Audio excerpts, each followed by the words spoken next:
Hello, my name's Margaret, and I'm the wife of Jim Davis. He wrote the first story of Cottage in the Woods under the name of Black Bart Jim.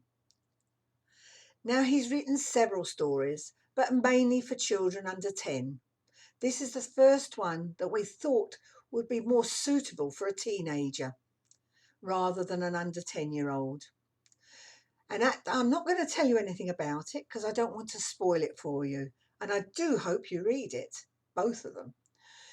But at the end of the first book, he leaves a bit for a second book to come into it. And this is my cue to come in and help it be written. Now, it all starts off where Danny and Vicky want to start a family. And the family of 3 starts with Daniel, and then Carol, who's the second one, and Sally, who's the baby.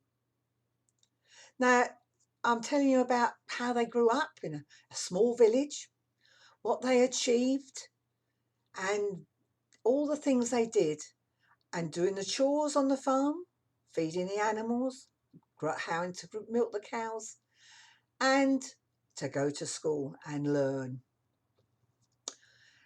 As they grow older, they have their own roads. Danny wants to go to college and follow his father into farming. Carol is so much different. Well, a little bit different, I suppose. But she wants to be a vet and she wants to look after the big animals.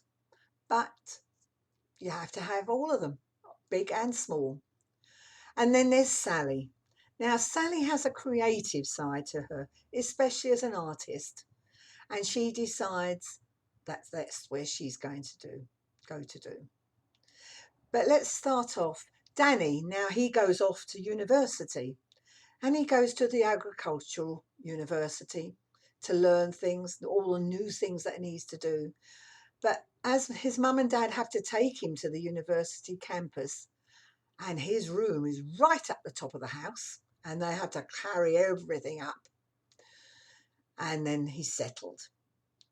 Then it's Carol's turn, and she goes to the veterinary college to learn to be a vet.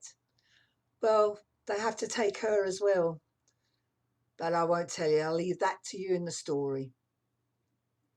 Then it's Sally's turn.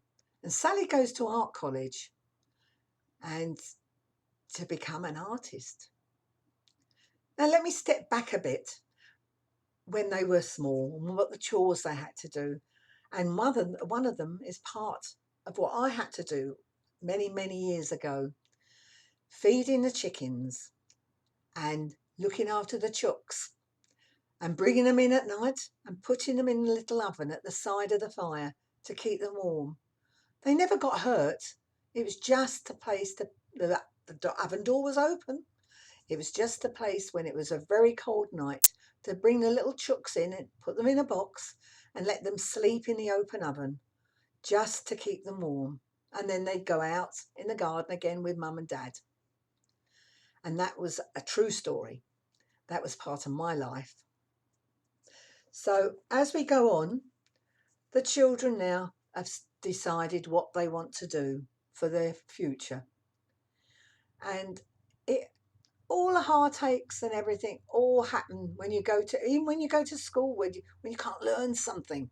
Well, they have all these things. You know, it's hard work being a student, learning a profession. And they all have these heartaches. But later on in life, there's a lot of ups and downs, which we all have in life. Then Sally finds the cottage, and there's not a cobweb in sight. Oh, gosh, I would like a house where no cobwebs are, and I bet your mum does as well.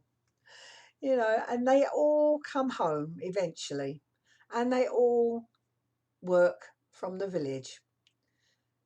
Danny helps his dad on the farm and brings it up to date.